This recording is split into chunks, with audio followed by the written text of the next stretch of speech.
Hey, Green Machine friends and fans of fun, we have a bit of news. If you missed out on Wolverine #1, we've got Wolverine. You want to hand me that? Just hand me that. We've got Wolverine #1. We've got a few copies of some of the variants in the stores, so you haven't missed out yet. If you get here on Wednesday, you might still get a Wolverine #1, which was great. It was great. We also were talking about our incentive variant costs. Again, small comic shop, and Marvel tends. I think it's Marvel and Dynamite tend to put limits on variants, so you have to order 10 or 25 or something to get variants. And so I know it's like other comic shops. We tried not to do it for a lot of times. We tried not to nickel and dime our customers, but nowadays we kind of need to. So if you want to get a 10 incentive variant and the comic costs $3, we're gonna have to charge you $20 up front. And then we'll get you your variant, and that's on top of the cost of the comic, which was $3.99. And then $25 would be $50 up front, and really that's just the lowest possible cost of us to get those comics. We're not charging a markup on that. We are charging you exactly what we paid a Diamond. We're not getting a profit if we get you that, and but it's just the best we could do. $4.99 comics is 10 incentive variant is $25, and 25 incentive variant is $63. Of course, if we can get out of doing this, if other people have reached that plateau, we will definitely do our best to get you variants and not charge you an arm and a leg for them. But again, those are just for the incentive variants, and DC doesn't tend to do it. A lot of other publishers don't tend to do it. It's just really Marvel and Dynamite, and we can't keep up as a small comic shop without doing that. So yeah, that's that. A bit of other news. We found out that Dan DiDio is out. Dan DiDio, I love his name so much. He's out at DC Comics. Now, I've heard a lot of rumors about it, and I'm not sure what the truth is. They let him go, and the reason they announced for letting him go was that he was sort of clashing with, some of, I guess, the other employees. I'm not sure. Is that how they worded it? I heard it similar to you, but I don't know if that's how they worded it. I'm sure they've said parted ways for differences. Yeah, and really we're not going to know exactly what went on behind closed doors unless they tell us. I do know that Mick Gray, one of the inkers who is tied to our shop and does events at our shop, he's an inker for DC. He was super thankful for Dan DiDio and said that he was one of his favorite people. And if Mick gives somebody credit, that goes pretty far for me. So I can't tell you exactly what happened. I can tell you that there are a lot of YouTube channels that are speculating this has to do with 5G. And if 5G fails, then AT&T will kill DC is what they're saying.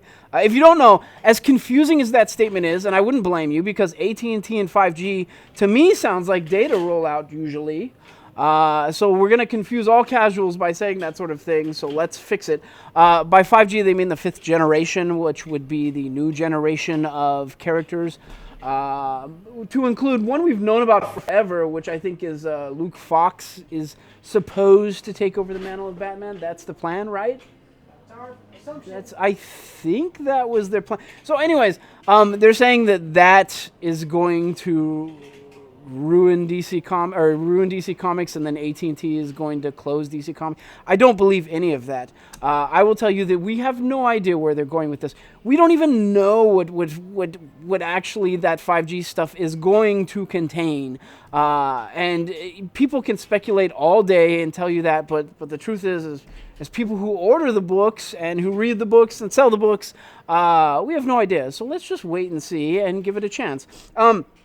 I will tell you this, as someone who has worked in plenty of big corporations, AT&T is not going to close a brand when they could sell it. So I'm sure if it gets dark, they will opt to sell the brand first because it's a brand that's well known. But again, all speculation. And if you watch those other YouTubes, again, realize that they're speculating too. They want your clicks, and they're speculating. And we don't get clicks, so we're not going to lie to you about stuff. We're not going to dramatize it for you. So anyways, oh, by the way, please like and subscribe, because we don't get clicks. Like and subscribe, because every like and subscribe we get will get some anger management courses for Frank Castle, who is in desperate need. Yes. Okay. So let's get into the reviews. The first reveal is Brisson, Faya, and Lopez, and that is, of course, New Mutants. And we're back with the Earthbound team, which that side of New Mutants is my favorite. I did not really bond with the space ones, but we get my my favorite of the New Mutants, which is Boom Boom. And she's along for the ride. They're going to investigate, well, in Brazil, there are some weird creatures that are killing mutants and using the gates as bait. So they go to handle that, and it's awesome. We get the usual Boom Boom complaining and then doing what she has to do, and it's great. So issue number 8 of New Mutants, I would say, is almost a must if you're on board with all this X-Men stuff. It's awesome. Next is Batman Superman issue number 7, and if you can't tell from the cover, this is Zod and Ra's al Ghul, and again, I stand by, it's Ra's al Ghul, not Raish. I don't care which side you take on that split, you're wrong if you take the other side. But yes, obviously they're teamed up and they're against Batman and Superman, and I love this. The writing was great, it felt just right. It's Williamson, Durrington, McCaig, and the art is really on point. They take it some ways where I didn't quite expect it, but did laugh out loud, and I had a good time with it. So I can't recommend this enough if you're on the DC side of things. Next is, hang on, I gotta take a sip. Next is issue number 752, which is actually not 752 on the rebirth time. 80-something, I think. 80, I can't remember. Anyways, so issue number 752 of Wonder Woman, and I've got the variant, which is oh so amazing. But this issue, she's up against, who do you think she's gonna fight? What do you think, Yogi Cheetah? Sure. Yeah, could be, right? No, she's fighting a new character called Iron Maiden.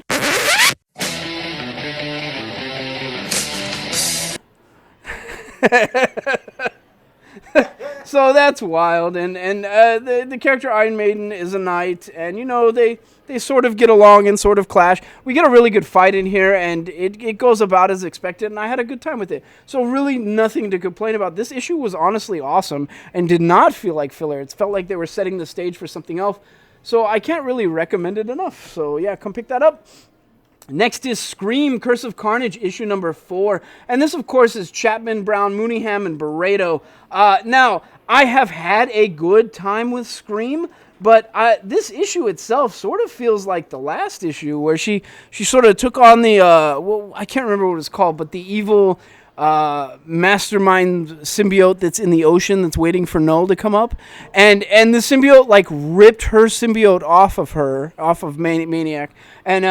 And sort of like the symbiotes fighting to get back and take back control, and nothing got resolved. In fact, it almost felt like an instant replay of that entire issue. So it felt like filler. Now, did I hate it? No, I didn't hate it, because I like that she's sort of getting used to her new symbiote, and it feels a lot like that early sort of Venom stuff.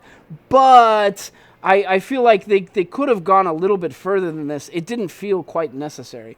So issue number 4, on the fence. So it'll be here if you want to get it. Our next book is X-Men Fantastic Four, issue number 2, and this is Zdarsky, Dodson, and Martin. Dodson. Do you think they're related? And of course, this is the Fantastic Four X-Men mashup, where essentially we saw in the last issue that, well, Franklin Richards, we all know Franklin Richards is one of the, if not the most powerful mutant on Earth, and the X-Men want to invite him to Krakoa. They want to personally extend a way for him to get there and essentially heal him. So that sort of puts him at odds with the Fantastic Four, because they don't want to see their kids go off to Krakoa. So he eventually, that last issue ended with him making a break for one of the gates after his dad essentially told him no, and he was the defiant teen, and he tried to run through it, and he couldn't. He went right through it because, well, Reed had already implanted something in him that denied him the ability to go. So the X-Men at that point just left. They were like, we don't have to do anything. You've done enough damage. I imagine he'll be on our shores shortly. And yeah, so that picks off from there. And this issue was amazing, but I had such a good time with the last issue. It was honestly one of the best comics I think I'd read all month last month. And so this is true to form. It's a great comic. You do get a fight, but it feels like, oh, is it building towards a fight between the X-Men and the Fantastic Four? It is, and it's a good fight. I have very little to complain about with this comic. The art is great. The story is great. Really, nothing to complain about. Had the best time. So issue number 2, X-Men Fantastic Four, come pick it up. Oh, more importantly, it is hinting that Franklin Richards might be healed soon. Yeah. Because if you know, when the Fantastic Four opened, he essentially burnt out and wasn't as powerful, and that might be being fixed. So can't wait. Next is issue number 2 of Star, and this is Thompson, Pina, Andrade, and Albertov. And yes, okay, Star made a play for Captain Marvel's powers. She didn't succeed. She wound up losing all those powers, and then she was in jail and got hit with a reality stone. No, I think it was after jail. She escaped jail, and then she was sitting in a bar and got hit with a reality stone, I believe. So she's got new powers, and she's kind of learning them. She's not quite sure how to do it. And of all people that show up, well, Scarlet Witch shows up. And it turns out their powers are somewhat comparable right now. Now, is that just because she's got the Reality Stone and she's sort of mimicking things she sees? Maybe. Maybe. I mean, the Reality Stone is probably one of the most powerful of the stones. What do you think is more powerful? The Soul Stone can make universes. The Reality Stone can just warp everything. And then the Time Stone's pretty powerful, too. I would have to go with the Power Stone. Oh, do you think the Power Stone is... Well, I mean, it is the Power Stone. But, I don't know, man. I think the Reality Stone's going to give it a run for its money. So... I mean, Scarlet Witch did reset the whole time. Who was the dude that got the Time Zone? He, like, ran around with a spiked bat. It was goofy. It was that Loki, Wolverine, buddy cop. I can't remember his name. But I don't know. I didn't like that character much. That whole comic was about Loki and Wolverine, and that's what it felt like. But anyways, so issue number 2 of Star is great. The art is really on point. I mean, I really, really love this art. It's so good. The story is great. I want to know so much more about this hero. More importantly, I kind of bond with her because she's very flawed, and that feels pretty down to earth to me. So I like it. Yeah, come pick it up. Next is issue number 2 of Ant-Man. Gosh darn it. Don't you hate it when you have to live inside of an anthill because you can't find housing near where your daughter lives? So you got to live in an anthill, and then a sentient B formation that's got the intelligence of an old Nazi war criminal shows up on your doorstep asking for help? Every time. I can't stand it. Gosh darn it. So Ant-Man number 2 is good. There's a lot of good comedy. It's great. I had a good time with it. Yeah, trigger warning, if Nazis bother you, you probably shouldn't read this issue, but I had a pretty good time. One of the things that I thought was hysterical was his daughter, Stinger, goes to her mom and says, like, I got an offer to work for the Avengers. And she's like, wow, really? And she's like, yeah. West Coast, and she's like, ew. Oh, the slams against Barton's team. Anyways, this is Ed Wells, Dylan Burnett, and Mike Spicer. I can't talk right now. It's great. It's a really, really good time. I will tell you, I was a little on the fence at times with the art. I don't know why, but the story was really, really fun, and it's not bad art. It's not bad art. I'm just picky. Now here's an artist who I wish drew every comic book in the history of comic books because I just can't get enough of his art. And that is, and I don't wish that. I don't really wish that. I'm just joking. But that artist is Jamal Campbell, and the writer is N.K. Jemisin. This, of course, is Far Sector, and she's got to invest a murder. It's a murder mystery, and it's a Green Lantern that is on the edge of space, dealing with 3 different species, and a very confusing murder mystery because they have emotion control, I guess, in their society. So people don't feel emotions, so they don't get murderous, and so she's got to deal with all types of stuff. Meanwhile, they fleshed out her ring a bit more. Because her ring, we knew from the beginning that her ring, something was different. I feel like I just spit at the camera. Sorry.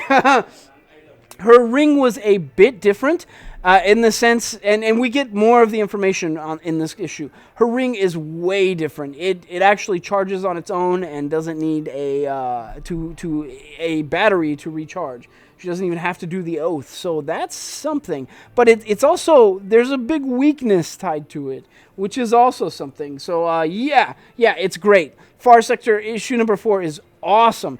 Every single one of these issues has been amazing. But again, I'm really blinded by Jamal Campbell's art. I can't stop seeing it as amazing. It's difficult for me not to. So I'm having the best time with this comic. Come pick it up. Next is issue number 7 of X-Men. And this, of course, is Hickman, You, and Go. And wow. This is for sure our pull of the week. Without a doubt, without question, this comic blew everything on the shelf out of the water. Is our shelves in the water? No. But but nonetheless, it was just friggin' amazing. Now, I can't talk about it without spoiling a little bit of it. But, mutants do lose their power. And mutants all apparently remember Scarlet Witch for taking their powers. That's touched on in this. But mutants do lose their powers at times. And when they do, when they are broken, they can participate in something called the Crucible. That is ridiculously creepy and ridiculously cool at the same time. I thought it was awesome. More importantly, it hits a certain character on the cover. In case you can't tell, that's Nightcrawler. And everyone who knows Nightcrawler knows that his religion plays a huge role in who he is. The problem is mutants are being reincarnated. So he says himself, like, am I the original Nightcrawler? Are you the original Scott? What happens to our souls then? And so this has given him a crisis of faith, which we don't see all that often with this character. His faith is almost always bulletproof in a lot of senses. So I really loved it. They're going in completely new directions, which we knew that because it's Hickman. But man, this issue in particular, I feel like is gonna be something to own. Like you're gonna gotta have this. So yeah, it'll be on our shelves. Come pick it up. There is a comic we need to talk about that I didn't get to review. And that comic is, what's the name of that comic? Amethyst? No, not Amethyst. It's the fight between, it's Hell Arisen. The fight between Batman Who Laughs and Apex Lex. The reason I didn't get to review it is because we got too many subscribers. And the reason for that is because Punchline, Joker's new girlfriend, is in it. So I didn't get to review it because we got to give them to all of our customers. So I'm sorry about that. We don't have any copies. So if you're looking to us to get a copy of Hell Arisen, you are going to need a second printing, or you're going to need to go find it somewhere else. I hate to tell you that, but that's the truth. I'm sorry. Anyways, issue number 1 of Force Works 2020, and that's Matthew Rosenberg, Juana and Ramirez, and Federico Blee. Preface this by saying I really like Matthew Rosenberg, and this is pretty good. This is essentially War Machine's team. It's War Machine, Quake, U.S. Agent, who... why don't we just call him what he is? Diet Pepsi Cap.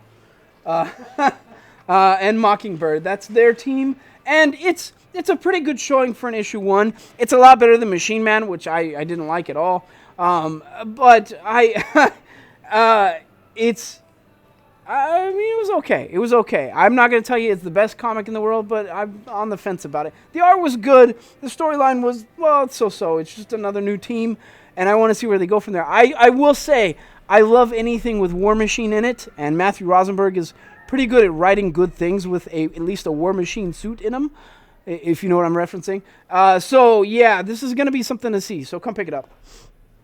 I need a sip, man. I'm dying. Next book is Giant Size X-Men, and this, of course, is Jean Grey, Emma Frost, and this is written by Hickman, Dodderman, and Wilson.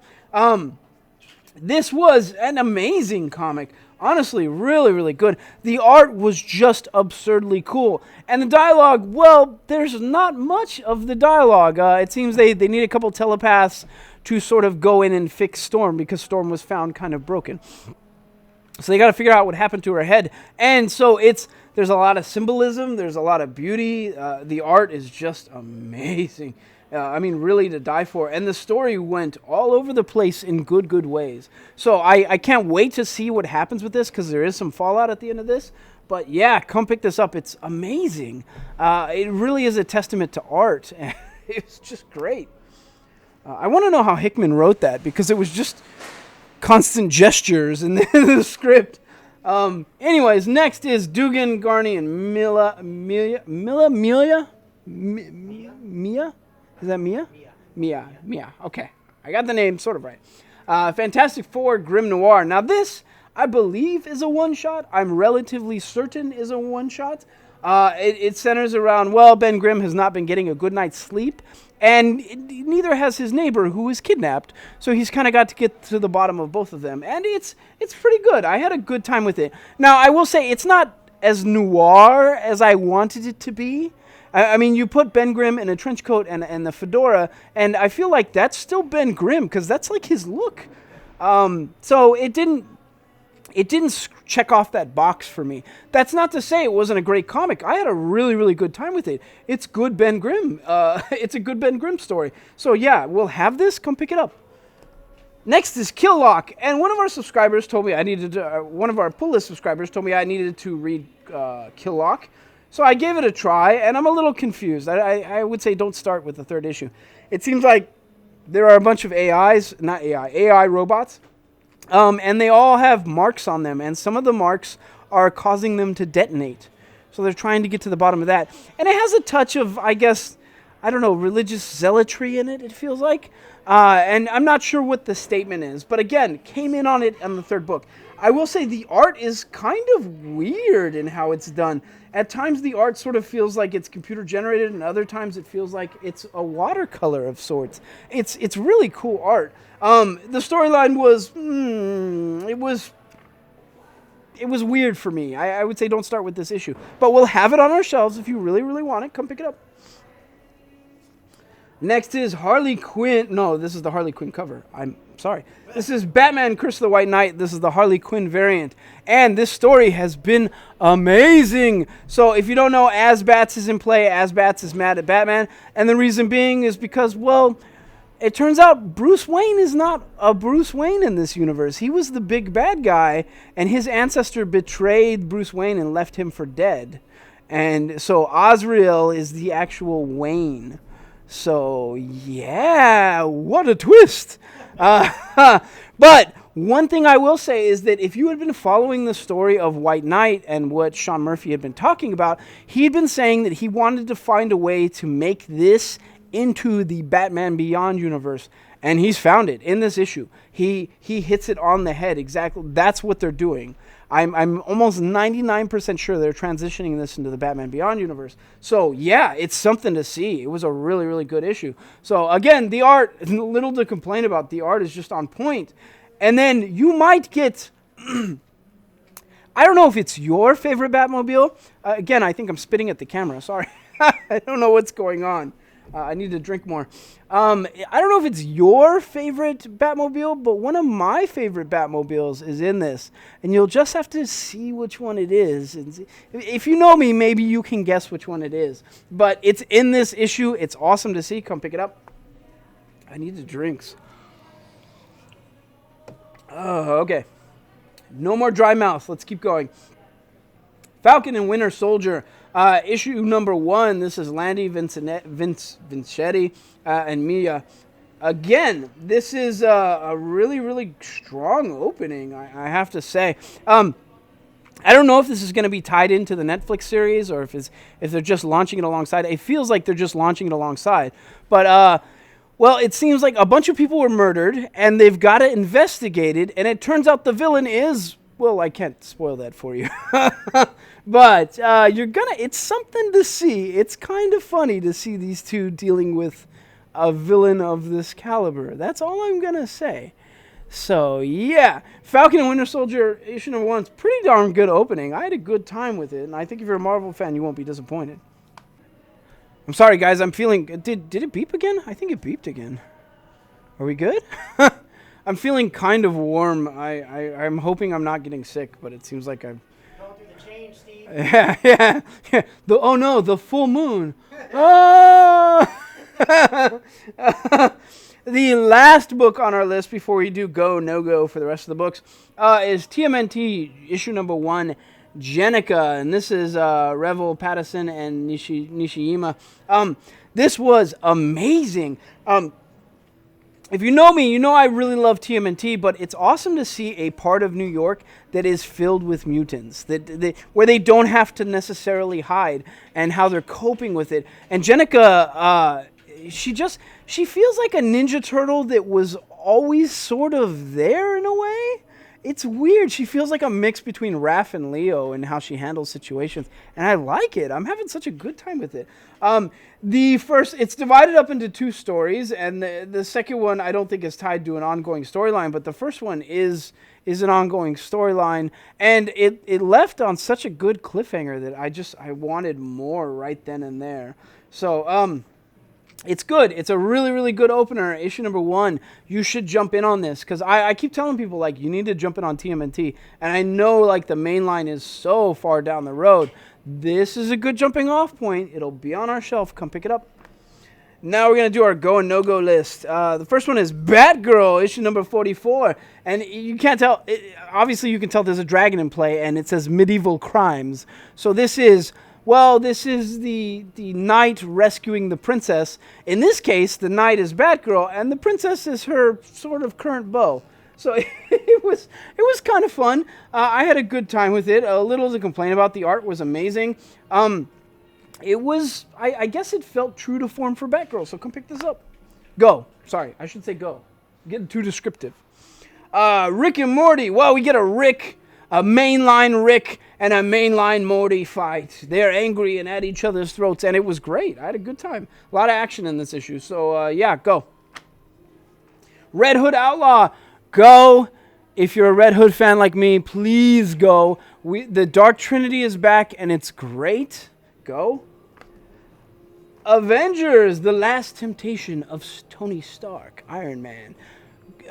Go. This has the BC Avengers in it, which I wanted to know so much more, and we didn't get enough of them. But they're in here, so go. Issue number 3 of Star Wars, Return to Cloud City. If you are a Star Wars fan, you will not be disappointed. It's going in weird directions that I want it to go, so go. Ravencroft, issue number 2. I just am having the worst time bonding with this story. I will say Kingpin is pretty funny in this, and I did have a good time with that. The story is just sort of weird still. I'm on the fence. Amethyst, issue number 1. Well, I want to see where they're going to go with this, but again, kind of on the fence. If you are looking for the best Wonder Comics issue that has come out, this ain't it. This is not the best number 1. It's okay. It's okay. Maybe I'm not the target audience. Maybe that's it. Because, it's a girl that's a princess in an alternate realm. Maybe it's not the target audience for me. So, it's a maybe. On the fence. Batman Detective Comics. Two-Face is trying something new. It's kind of fun. Go. Hidden Society, issue number 1. Well, it's a hidden magic society, and if you like that sort of thing, go. If that's not your jam, anyone else, no go. It was okay. The art was a little so-so. Actually, I take that back. I'm going to take that back right now. The art was pretty good. Majori Lu, Santa Takata, and this is, of course, Monstrous. Go. If you like fantasy, you like monsters, you like some good action, and you like good art, go. Monstrous is great right now. X-Force, issue number 8. Go. They're wrapping up the Domino storyline, which was awesome. Go. Avengers of the Wasteland, issue 2. Go. Had the best time with this, and I'm somebody who hates the Old Man Logan, Dead Man Logan universe. Go. Shazam, issue number 11. Was on the fence about it. The twist was not really a twist because things seemed a little weird, and then it happened, and I'm like, okay, So, I'd say it's a no-go unless you're a really big Shazam fan. It's not my favorite issue. Superboy Prime is coming. We knew that. We saw him a few issues back. So, it's gonna get better. Justice League Dark, issue number 20. It's weird. Okay. It's weird. I don't know how to preface this. The art's amazing. Justice League Dark has been amazing. But they're dealing with these zombie ant fungus in people. Oh, is that like the Amazonian thing where they turn to zombies? And... It's weird. Oh, okay. It was a weird issue. I'm on the fence. It's weird. So, I don't know. Honestly, unless you're a Justice League Dark fan, if you're a Justice League Dark fan, go. It sort of felt weird and fillery at times. But I know it's... Fillery? Fillery? No. Fillerish. I know it's leading to Swampy, who is one of my favorite characters, so I know it's going to turn out good, but this issue was not that good. Kelly Thompson's Mattia DeLewis, Jessica Jones, issue number 4. Go. It was awesome. They explained a lot of it, and it went off in ways I didn't expect, which is just a good detective story. Go. Alright, we are going to do a drawing. Hello, hello. 287. Is that right? Yep, Kim Nui. Oh god, please don't. Kim Nui, you want a poster? 354. 354. Mike Pasawa. Mike Pasawa? Yeah. We don't know if he's still active, but if he is, he's won a poster. 361. Mel Goodwin. Mel Goodwin, you want a poster? Mel's a nice dude, too. Yeah. So that's our show for this week. So, yeah, go inside. And like and subscribe, because we need it. And if you don't like and subscribe, Yogi gets a junk punch.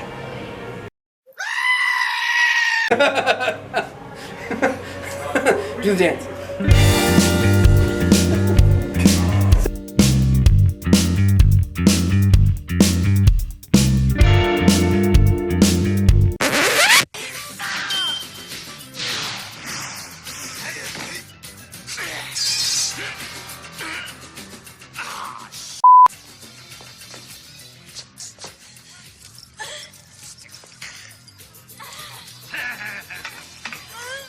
Kicker.